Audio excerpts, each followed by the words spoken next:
Langit yang tujuh, bumi dan semua yang ada di dalamnya bertasbih pada Allah, dan tak ada suatu pun melainkan bertasbih dengan memujinya. Tetapi kamu sekalian tidak mengerti tasbih mereka. Sesungguhnya Dia adalah Maha Penyantun, lagi Maha Pengampun.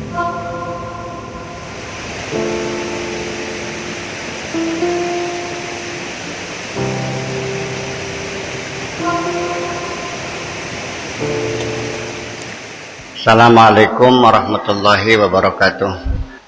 Bismillahirrahmanirrahim. La haula wa la quwata illa billah. Asyhadu an la ilaha illallah wa asyhadu anna Muhammadar Rasulullah.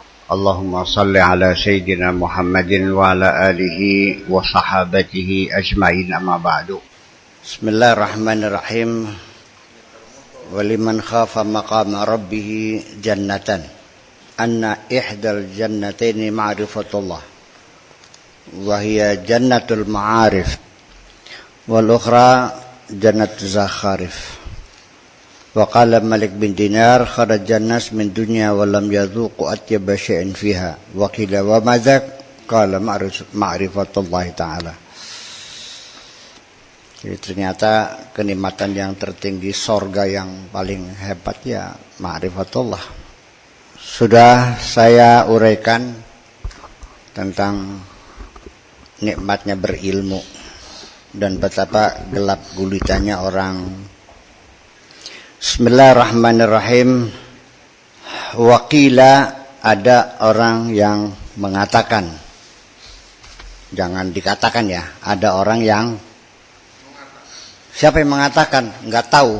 Nah, oleh karena enggak tahu, itu namanya mabni majhul. Iya, belum kan? Kalau qila tuh yang mengatakannya kan enggak tahu kan? Duriba Zaidun. Yang mukul Zaid siapa? Ya itu namanya mabni majhul. Iya.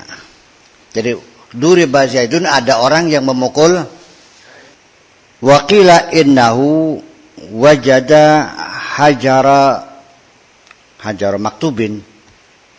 Kayaknya bagus gini. Innahu wajada hajaran maktuban biqalamil qudrati. Ya belum kan kok. Hajaran maktuban. Nun. Bukan. Kaya-kaya bagus begitu. Daripada hajaran maktubin mah. Maksudnya hajaran maktuban. Hajar itu batu. Maktub yang tertulis. Ada orang menemui, melihat, atau wujida hajarun maktubun, begitu. Biqalamil qudrati, ada batu, tulisan dalam batu yang ditulis biqalamin maktubin atau maktubun biqalamil qudrati, yang ditulis dengan pena qadrat. Man ahsana kulla syai'in wa lam ya'rifillah lam yuhsin syai'an hatta ya'rifallah.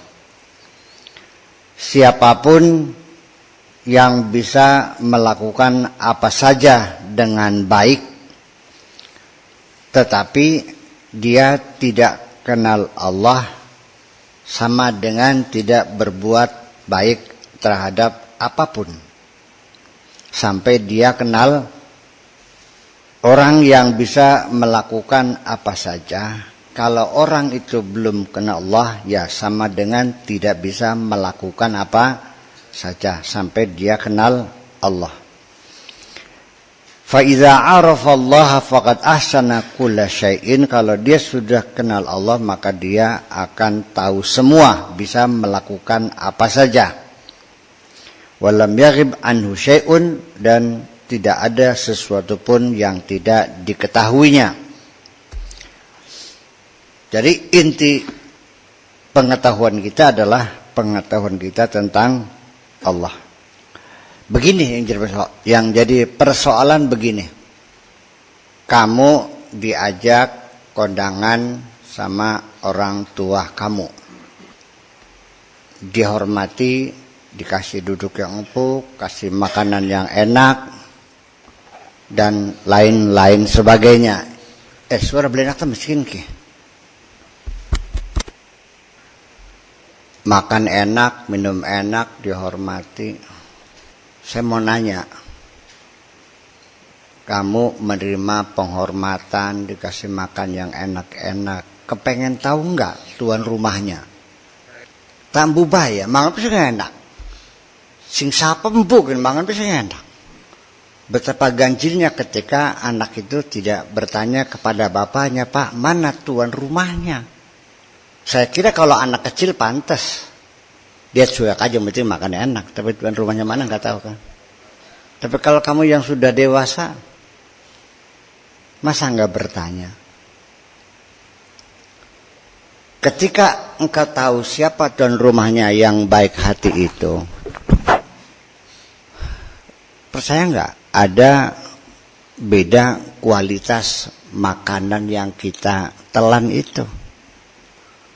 Kayaknya luwi logro mangan ki bakas sing yang memberi makanan siapa nih? Percaya nggak? Nun? Iya. Tapi kenapa Anda tidak bertanya? Usburu.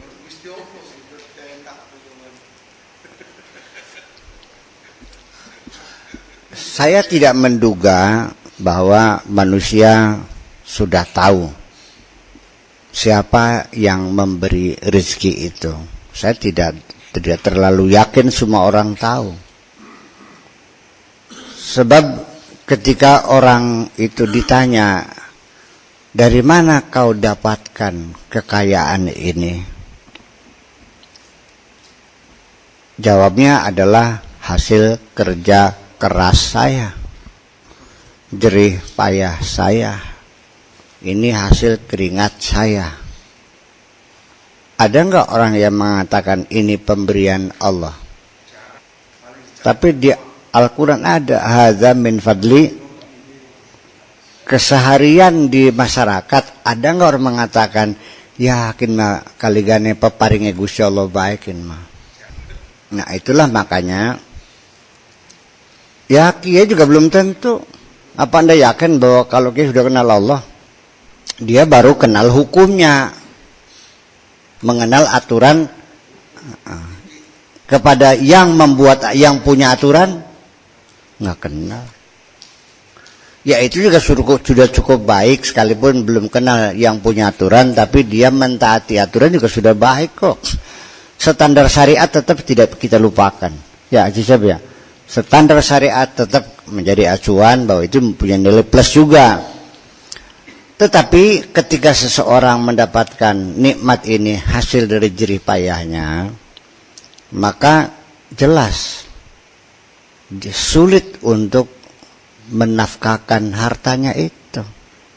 Karena dia merasa capek. Apa sebabnya wong medit? Karena ngerasa kengelan. Orang itu kalau mendapat uangnya susah, keluarnya juga susah. Medit. Orang yang merasa dapat uangnya susah itu menjadi kikir. Tapi orang yang mendapatnya dengan mudah, umpamanya katakanlah melalui korupsi, dia murah, dapatnya gampang, keluarnya kalau dapatnya susah, keluarnya. Nah itulah makanya ketika orang belum meyakini bahwa ini pemberian Allah, ya sulit untuk menjadi dermawan. Barang manusia yang alam dunia akasing medit, akasing loman. Jadi akasing kenal, akasing beli.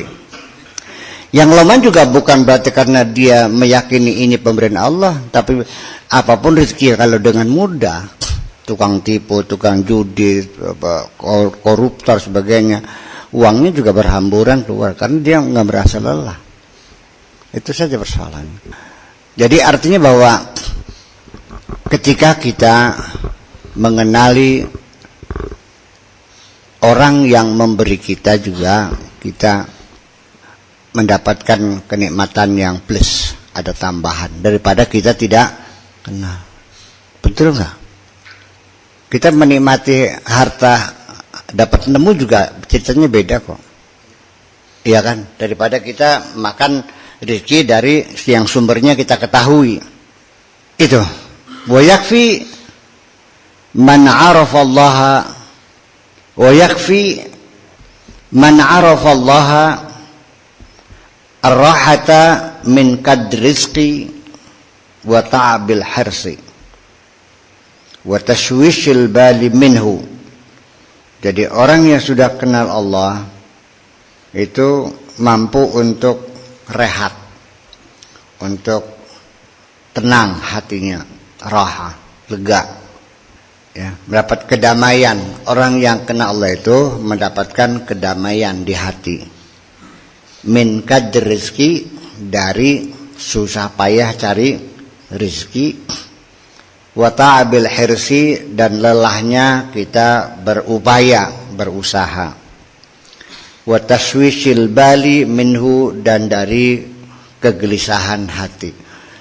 Orang kenal Allah itu jiwanya akan tenang, damai, blingoyo, tidak gersang, tidak terlalu melelahkan.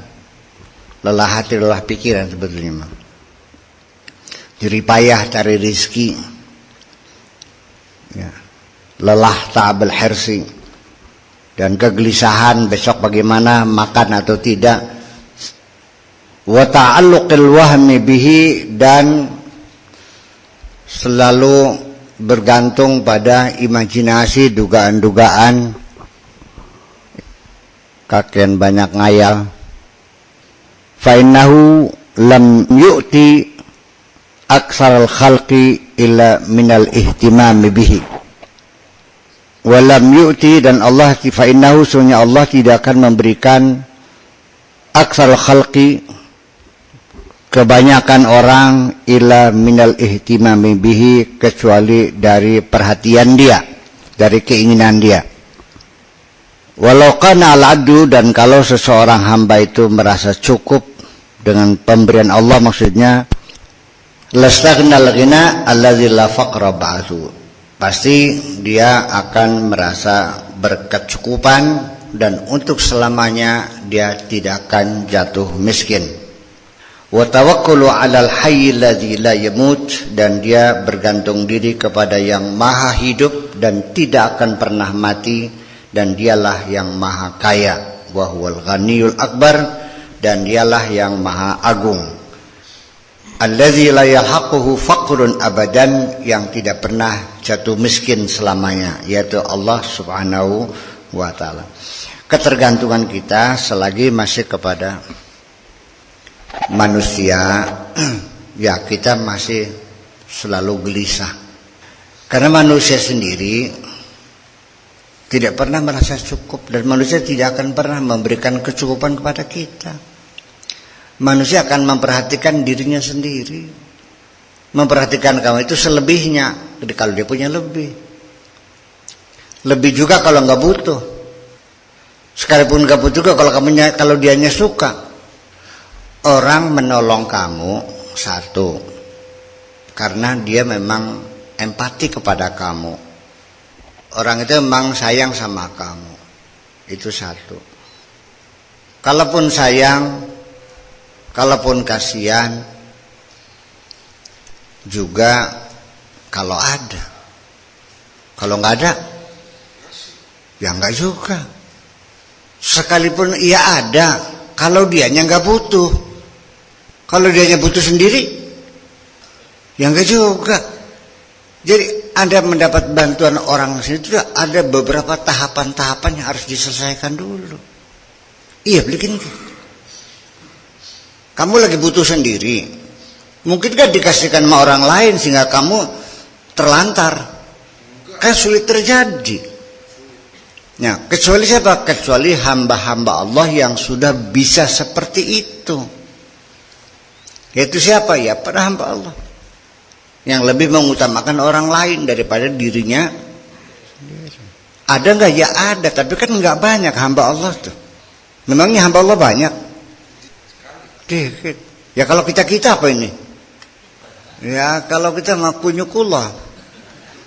Ya hamba Allah itu siapa? Seperti ya mereka lah. Kita sebutkan saja Syekh Syarif, Sunan Bonang, Sunan Muria, Sunan Derajat, Kalijaga.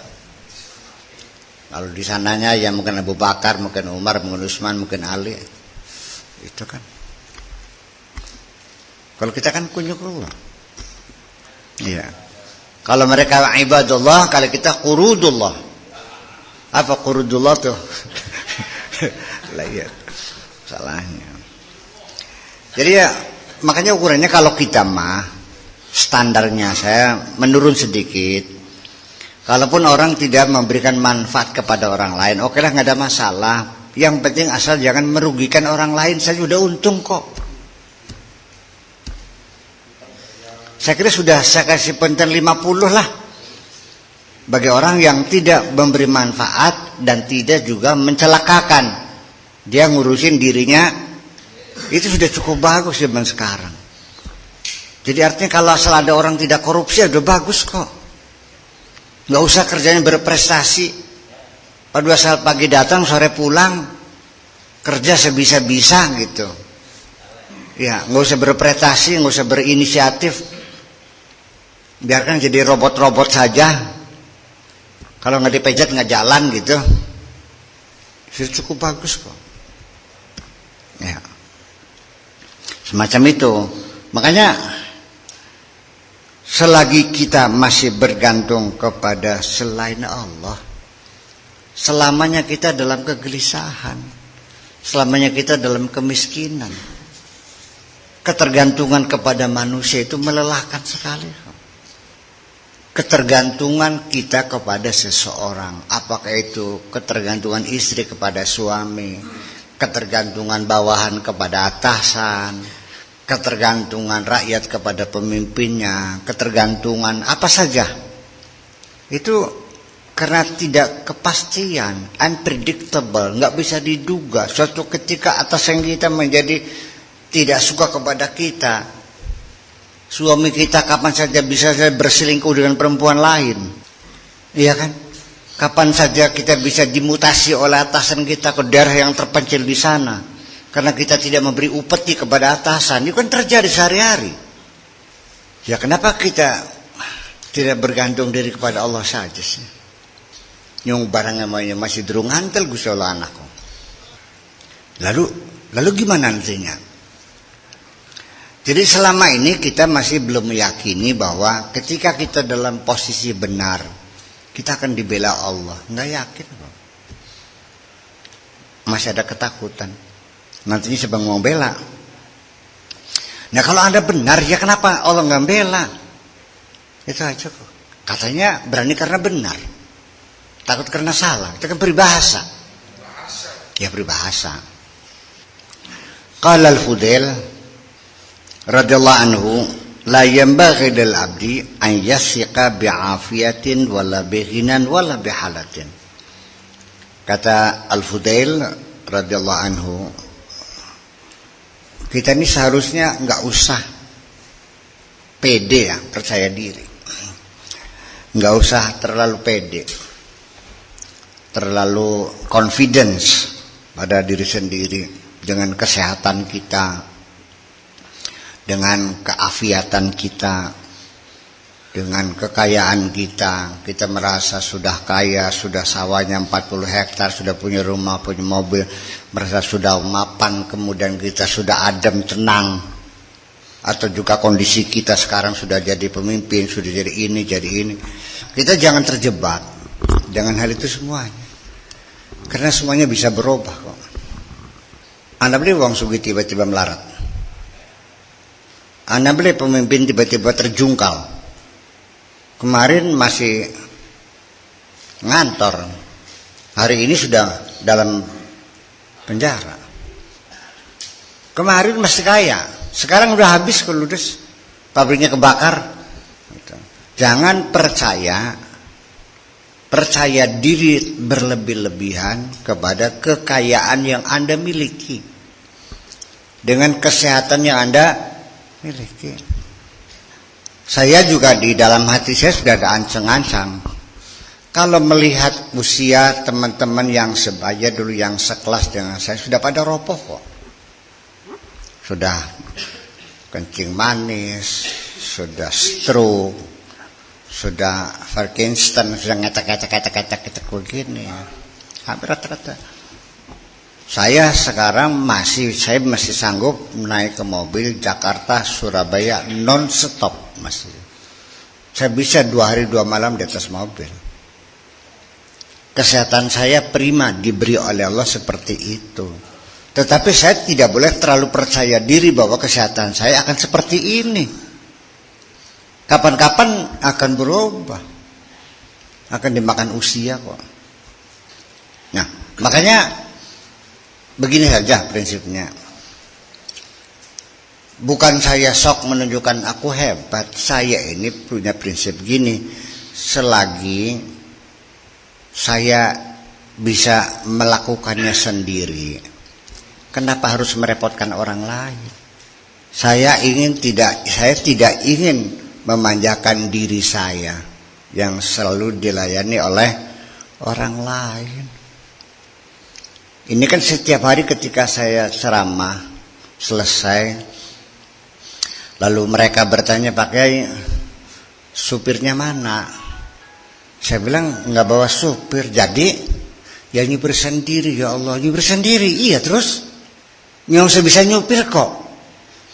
Kenapa harus merepotkan orang lain? Saya bisa makan saya bisa nyuapin sendiri. Ngapain harus disuapin orang lain? Terkecuali kalau saya sudah lumpuh, tidak bisa makan sendiri. Ya tolong Pak Haji Sulaiman suapin saya, kan pantas. Jadi selagi bisa kita kerjakan sendiri, kita kerjakan sendiri saja. Enggak usah merepotkan orang. Kapan kita minta bantuan kepada orang lain kalau kita sudah tidak mampu? Itu saja kok. Dan kita juga harus mencurigai diri kita sendiri. Kapan-kapan saya juga akan butuh kepada Anda kok. Iya. Nalikane sira suge, ketika kau kaya juga seperti itu. Jangan sok pede paling gak sendiri. Seperti tidak membutuhkan siapapun. Orang kalau kaya kan ngerasain seperti tidak membutuhkan siapapun. Iya tak beli. Orang butuh kan sirako. Orang butuh. Sugu dewek kan kau. Merasanya seperti semuanya bisa dibeli dengan uangnya itu. Yang gak bisa. Jadi artinya jangan percaya terlalu mempercayai diri. La yanbaghi lil 'abdi an yasiqa bi'afiyatin wala bighinan wala bihalatin. Ini kata Imam Al-Fudail. Seperti itu. Ini larinya kemana ini? 491. Apa itu? Tasurruhu ghairullah. Kekayaan itu, kondisi itu akan menyenangkan orang lain selain Allah. Wa bainamal 'abdu mu'afi tarahu mubtala. Kayaknya ada yang kelewat ini. Enggak nyambung ngomongannya ya. Oke deh. Sementara seorang hamba itu dalam keadaan sehat, kamu akan melihatnya lagi sakit. Wa bainamal 'abdu ghaniyan, sementara seorang hamba dalam keadaan kaya, tarahu faqiran, kamu melihatnya miskin. Wa bainamal 'abdu dhahikan, sementara ketika seorang hamba itu tertawa, tarahu bakian, kamu melihat dia sedang nangis. Wa bainamal 'abdu masruran tarahu hazinan, sementara seorang hamba itu sedang senang, kamu melihatnya sedang bersedih hati. Wa bainamal 'abdu hayyan wa idza bihi mayyitun Dan ketika seorang hamba itu dalam keadaan hidup, ya kamu melihatnya dia sudah mati atau tiba-tiba dia menjadi mati, ta'isa man wasiqa bi ghairillah. Sengsaralah, silakalah orang yang percaya kepada selain Allah. Arakana li syai'in siwallah, atau orang merasa damai terhadap sesuatu selain Allah. Artinya apa saja yang menjadikan kita menjadi tenang, kalau sumber ketenangan kita itu bukan Allah, sangat rapuh. Dan kita tetap dalam kegelisahan, karena semuanya tidak ada yang pasti. Seorang suami mempercayai istri juga rapuh. Satu ketika bisa berubah minta cerai kok. Seorang istri juga begitu bergantung kepada suami. Iya kan? Memberikan segalanya, pengabdiannya kepada sang suami. Sang suami juga bisa berkhianat, berselingkuh dengan perempuan lain. Orang tuh juga berharap anaknya bisa menolong dia, kalau dia sudah tua nanti bisa gantian mengurus orang tua. Ternyata anak juga pada saatnya juga tidak semua anak bisa membantu orang tuanya. Betul nggak? Pokoknya kalau kita serahkan kepercayaan kita kepada selain Allah, kita di penghujungnya selalu kecewa. Makanya cinta ini tidak pernah kuberikan kepada siapapun. Biarkan cintaku hanya untuk Allah saja. Dari mana, kenapa saya mengatakan demikian? Dari pengalaman sehari-hari. Setiap cinta ini kuberikan kepada siapapun, di penghujungnya selalu mengecewakan kok. Iya. Kecewa, percaya atau tidak. Maka sebaiknya sudah kepada Allah saja. Tapi bagaimana bisa tumbuh keyakinan bahwa Allah adalah segala-galanya, bahwa Allah is everything, is my everything. Itu bagaimana? Saya kira ya perlu direnungi kembali. Ya karena sementara ini juga saya mau tanya ya kepada diri kita sendiri. Selama ini yang ngasih makan kita siapa sih? Begini, kamu yakin gak dikasih makan Allah setiap hari? Yakin gak dikasih minum Allah setiap hari? Yakin gak ketika kamu sakit menyembuhkan adalah Allah? Ini persoalannya Allah gak kelihatan. Kita tidak merasakannya intervensi Allah dengan pandangan mata yang kosong ini, dengan logika yang terbatas ini. Di mana campur tangan Allah, yang saya sakit juga ke dokter bayar juga, disuntik, dioperasi, dipotong, diperban, dijahit. Bayarnya sekian ratus juta, saya sembuh. Lalu di mana peran Allah? Itu kan nggak kelihatan persoalannya.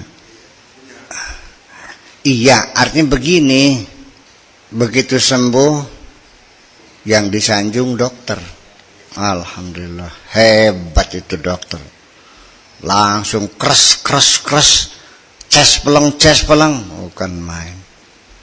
Ketemu obat paten, manjur, mujarab, sing dalam obat kari usulmu ketiban dicaci makinya aja. Hanya keluh kesahnya saja yang Allah terima dari kamu. Jadi akhirnya tergantung kepada bagaimana kita melihat hati kita ini. Memang sulit ya. Jadi Nabi Muhammad saja sebelum dia jadi nabi, dia juga nggak tahu kok apa sih iman tuh, apa sih agama tuh, nggak tahu. Ya kan? Baru tahu kan setelah dikasih tahu oleh Allah kan gitu. Ya kita juga kalau nggak ada yang ngasih itu juga nggak tahu. Saya juga kalau tidak ada yang ngajarin sholat ya mungkin saya juga nggak sholat kok. Kalau saya setiap hari nggak dipentungin oleh orang tua saya juga mungkin saya juga nggak sholat juga. Nah makanya pada akhirnya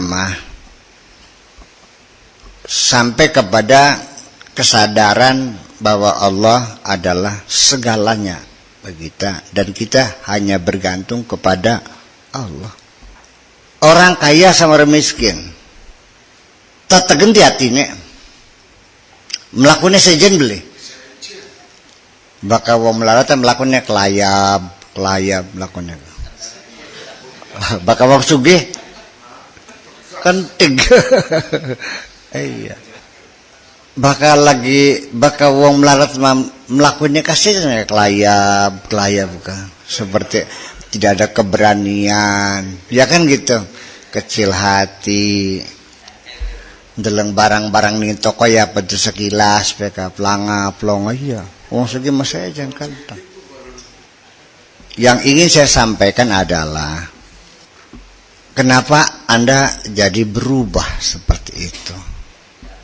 Dengan kesehatan, dengan pangkat, dengan harta, dengan jabatan, dengan kesaktian, dengan keilmuan. Kenapa Anda harus berubah? Apa wis mari ta wis beli butuh ning Gusti Allah maning konon? Iya, yang pertanyaan wis beli butuh maning ta Gusti Allah ki? Ya ka beli butuh ya wis ndak apa-apa. Gusti Allah ka beli butuh beli apa nang siraku? Orang miskin nggak butuh duit gitu maksudnya. Orang miskin nggak butuh duit. Kalau orang kaya butuh nggak? Mana yang lebih membutuhkan uang? Ya sebetulnya mah dibolak-balik. Mana yang lebih tenang? Orang kaya atau orang miskin? Miskin. Tergantung maning. Kalau manusia itu bukan zahirnya, semua juga batinnya. Orang bahagia zahirnya, batinnya sengsara. Enak boleh? Zahirnya sengsara, batinnya bahagia, enak boleh? Tadi ini sih penting. Enak abe.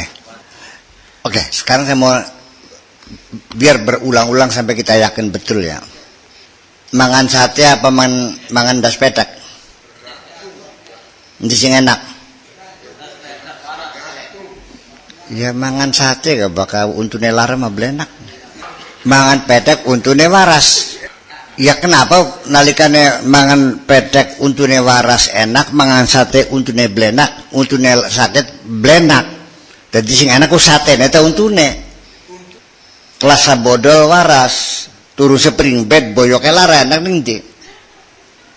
Ya ini yang menjadi persoalan bahwa sebetulnya jujur aja kita ini semuanya sudah terjebak dalam materialisme. Materialisme itu bukan sekedar mencintai harta, tapi mencintai hartanya melebihi daripada mencintai Allah, bahkan sampai Allahnya hilang. Tuhannya menjadi materi.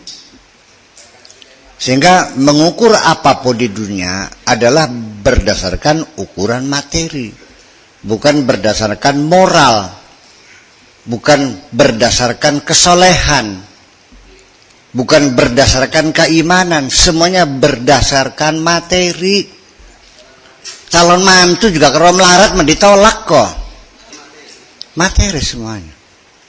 Anak juga kalau yang kaya disanjung-sanjung, kalau yang miskin diinjak sekalian. Anak sendiri kok. Menghormati orang juga berdasarkan materi, bukan karena kesolehannya. Orang yang sebegitu solehnya baiknya nggak dihormati kok. Karena datangnya naik beca, sandalnya sandal jepit, yang satu merah yang satu hijau. Begitu tamu datangnya pakai baby band, pakai ya seri S 500 cc 500 yang 5000 cc dijemput dipayungi. Kita tidak pernah bertanya dari mana dia punya harta banyak. Kiai gak pada kiduki an berkidukinya doa masih sakit bakal kiai ini sugi mah nuga mobilnya Mercy salamannya karong juta, bakal sih kan lungas pede, 20.000.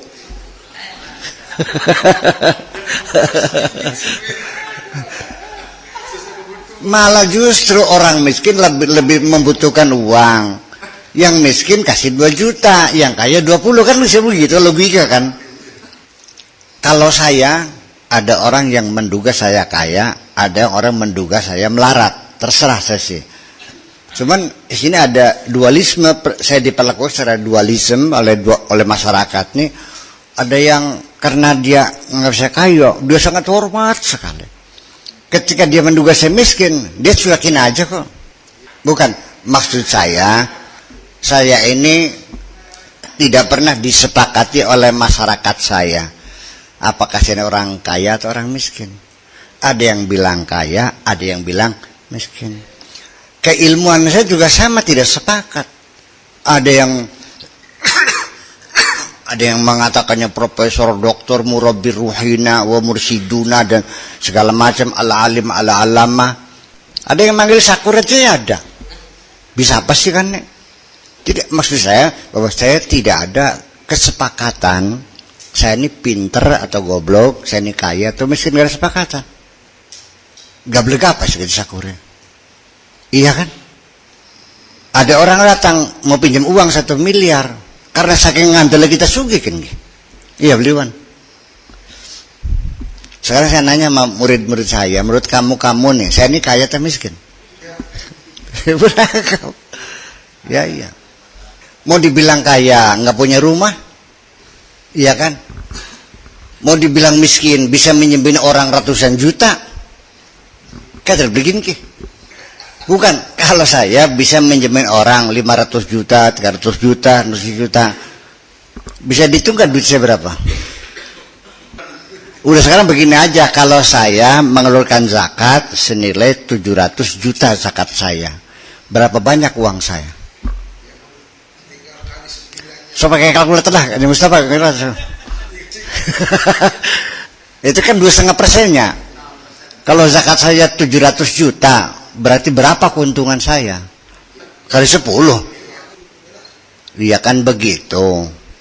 Jadi orang yang mengatakan saya miskin beralasan, orang yang mengatakan saya kaya, sehingga saya terkadang dihormati, terkadang diabaikan.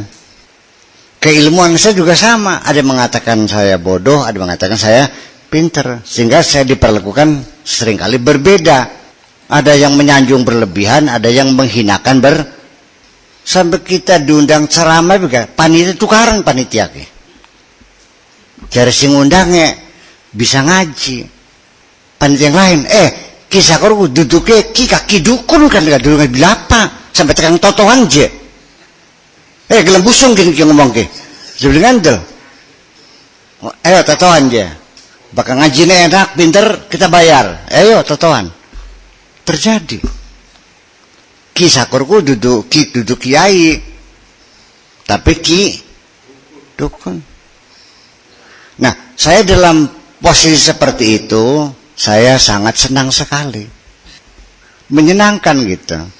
Jadi ada manusia yang ambiguity seperti saya ini gitu. Kadang-kadang kata sugi, kadang-kadang kata melarat, kadang-kadang kan gitu. Mobil juga kalau yang warnanya bisa berubah-ubah harganya mahal. Nanti kalau malam kelihatannya hitam pekat, kalau siang kelihatannya merah menyala. Ya kan seperti itu. Nah, kenapa demikian? Ini juga mungkin atas kehendak Allah. Sehingga saya tidak lagi mengandalkan keilmuan yang saya miliki, dan saya juga tidak mengandalkan materi yang saya miliki. Konsekuensinya satu kok, bahwa tetap saja tidak boleh mengandalkan ilmu kita, tidak boleh mengandalkan harta kita, tidak boleh mengandalkan kekuasaan kita. Kita hanya boleh mengandalkan Allah. Maksudnya apa mengandalkan kok? Uang sugih gede hati nih karena ngerasa sugih. Uang ngerasa pinter gede hati nih karena pinter. Uang sakti gede hati nih karena ngerasa sakti. Bagi saya, yang pintar hanya Allah, yang kaya hanya Allah, yang sakti hanya. Jangan sampai ini semuanya merubah hati kita menjadi gede hati, maring sejene Gusti. Itu aja kok. Bagaimana caranya ketika Anda diberi kepintaran oleh Allah, jangan besar kepala lah, gede hati kok. Menjadi anak yang pintar. Bagaimana ketika Allah memberi kamu harta banyak sampai aja gede endase karena ngerasa. Sebetulnya begini ya, kalaupun Anda kaya, begitu Anda ada keinginan untuk menonjolkan, memamerkan hartanya, nyemengit. Ketika kalaupun Anda sakti, bisa sembar-sembur, begitu Anda ada keinginan ingin menunjukkan kesaktian, nyemengit. Begitu juga ketika Anda punya keilmuan, punya ilmu, pintar, lalu kepengen menunjukkan kepintarannya, nyemengit.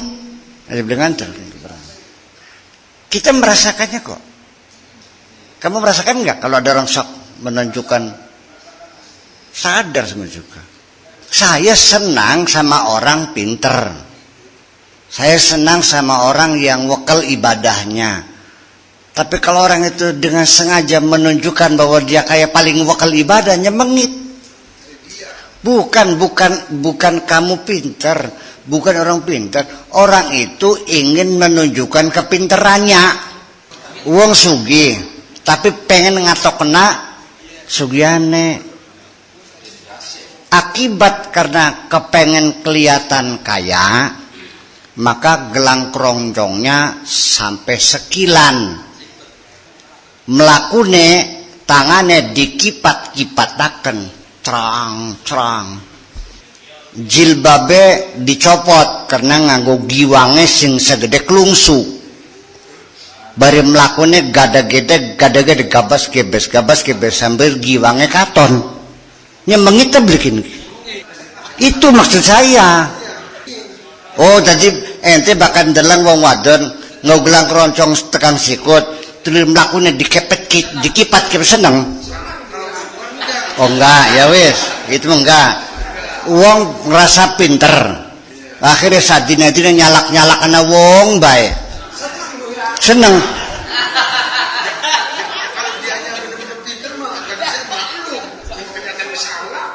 Tulis kader enggak ning brungut ning kampung pelosok menunjukkan kehebatannya pakai bahasa populer, just Jesus sampai lah kasih ngerti, senang makanan kok.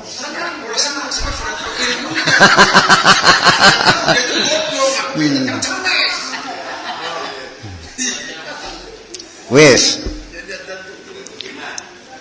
wong wadon tuku iwak, wong wadon kusugi, cincinnya nih dari jari kelingking, jari manis, jari tengah, telunjuk, pakai cincin semua, berlian, bari tudang tuding milih iwak, kian pira, bari tudang bari ngadokakan cincinnya, barang sing dagangnya kembang ke temen dong, ngatok kena cincin ke.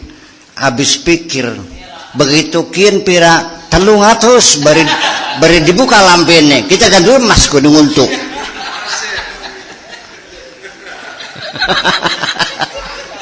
Sang 300 bari dicibir bibirnya supaya dia tahu gigi gue ada masnya gitu.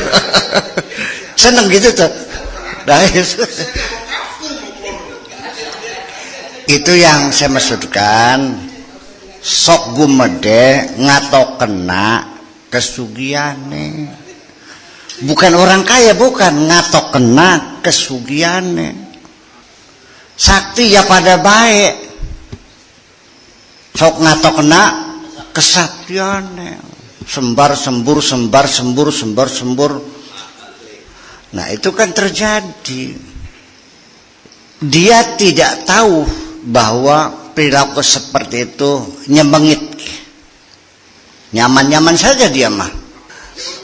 Oke. Sekarang yang saya mau tanya kepada Pak Haji Sulaiman. Gara-gara istri kamu kondangan ke rumah Bitarmi pakai gelang keroncong sampai sikut, ya kalungnya segede tambang, di forum dihajatannya orang miskin, sehingga banyak orang yang menangis sedih. Bidaswi yang nangis, ketuan dewe, banyak orang yang sakit hatinya. Orang kaya yang memamerkan perhiasannya itu, sehingga banyak orang yang menangis. Merasa berdosa enggak membuat orang jadi menangis? Pintar gitu makin nambah pintar.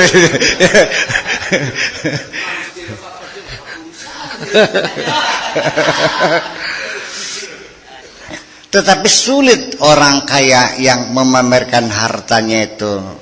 Ketika saya tegur, engkau berdosa, ning di dosanya, nangis dewek apa dewek, kita bergelang-gelang dewek, oleh tuku dewek.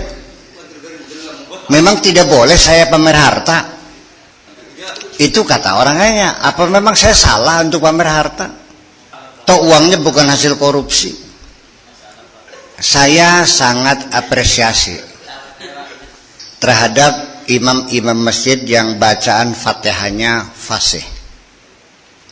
Tetapi ketika saya berjamaah di suatu masjid dan imam itu tahu ada ketua Forkim di belakangnya, lalu dia menunjukkan kefasihannya, ihdinas siratal, nyemengit, mana?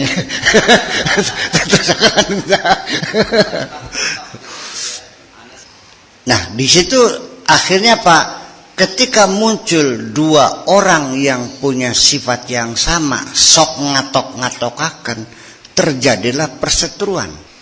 Masih mengklaim masih hebat gue, nugang mobil anyar, ya oleh kredit kan kah? Mbung-mbunge barangnya makan kah? Begitu juga antara orang yang pinter ngaji dengan yang pinter ngaji, yang bisa ceramah dengan yang bisa ceramah. Sama terjadi ya, kadar ayatnya mau loros yang diapalkah, judulnya nggak ngejak pun be orang ganti-ganti, gue suruh modalnya ketergen. Angka maning metu kulu bidatin, wa kulu dolalatin, ning forum maning hadisnya kun maning baik, mung-munge terjadi persaingan yang seperti itu terjadi. Makanya ya kita nih nggak usah menampilkan, nggak usah menunjukkan. Ya cobalah hidup ini biasa-biasa sajalah. Saya kira pada penghujungnya apa sih yang orang suka muncul keinginan seperti itu, menonjol-nonjolkan, memamerkan? Satu, minta pengakuan sebetulnya, meminta penghargaan. Bung, ketahuilah bahwa kebutuhan kita akan penghargaan, pengakuan itu harganya mahal banget kok. Untuk mendapatkan pengakuan negara Republik Indonesia sebagai negara yang merdeka harganya mahal. Pengakuan PBB bahwa Indonesia merdeka harganya mahal. Dibayar dengan darah dan keringat kok. Nah makanya sejak kapan kita bisa hidup murah dan meriah? Sejak kita sudah tidak menuntut pengakuan dan penghargaan dari siapapun. Ngerga-ngerganana beli-beli ya, ngaku serok beli bus kita mesti orang segora wahin sih. Ngarin kita goblok ya, kita goblok tuh li. Iya. Jadi artinya kita nggak usah tersinggung dibilang goblok, dibilang miskin, dibilang jahat, dibilang bohong, ya biarin aja. Kenapa Anda pakai baju mahal yang harganya 1,5 juta per meternya? Ken Sutra. Kalau bukan untuk penghormatan. Kenapa Anda beli mobil Lamborghini yang harganya 11 miliar? Karena ingin penghormatan. Lemon 11 miliar kanggo badoge sih dan masanto kata kang mati ke. Ngandel beli. Ayo 11 miliar mangan daging sedina pirang gram, katakan 200 gram lah. Iya kan? Katakanlah 3 makan. Jadi sampai kamu mati ini berapa kilo, berapa ton? Wis berase pirang kilo sedina. Hitungan kabeh semuanya. Masan toka 11 miliar seumur uripku. Jadi sebetulnya hidup ini murah.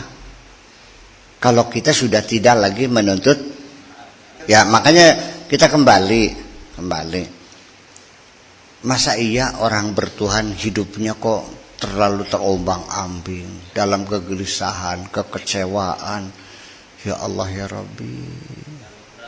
Saya mau nanya sih, apa sih enaknya di Sanjung? Tolong jelaskan kepada saya di mana letaknya Anda mendapatkan kenikmatan dari sanjungan itu. Anda jebak aja cungurnya pating kerengam. Ya terus hatinya seneng. Terus apa maning?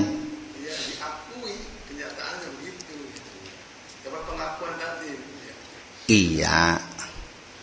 Semakin tidak mengerti kalau Anda membayar segitu mahalnya ya untuk sesuatu yang hanya imajinasi, hanya dalam angan-angan. Wong sing ngalem siraka, orang ngalem ora apa kan lagi ngolo, ngerti beli.